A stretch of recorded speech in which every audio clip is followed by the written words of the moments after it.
The markup described is 650,000 ways advertisers are advertising to you right now. You laugh about it, but you know that your phone is listening to you, right? You know that your phone, when you say something or have an interest in something or search for something, man, that ad comes up on that podcast. Man, something pops up with a sale just now. How did they know that? Because the markup reported that advertisers are keeping massive lists on us. The surveillance economy we live in, there is a list, not just of who you are or where you're from, but what your addictions are, what your weaknesses are, what you are likely to buy, and how to feed those addictions. That's some of the things that this Xander group that's selling this stuff is really surprising people with. But the government's not stopping it. These organizations are not stopping it because they want to know what you're addicted to.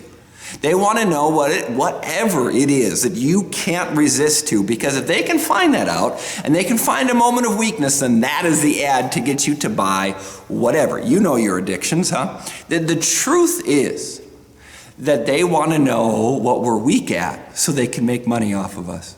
Yes, we're all in this together. They love us and care for us. No, they don't. Money's tight right now. Economy's going a certain way. So if they can find a way to monetize your weakness without you knowing, even when you know, they're not going to stop. Psalm 133. How good and pleasant it is when brothers live together in unity. These psalms that we've been reading, these Song of Ascents, is when people gather in the Christian church. The Christian church does not monetize you. The Christian church does not keep a list of your addictions. Your pastor does not, or at least you shouldn't. When people come to my church on Sunday morning, I don't say, I know this weakness, and I know this weakness, and I know this weakness, and I need a little bit more money before you're served with God's word. That's ridiculous.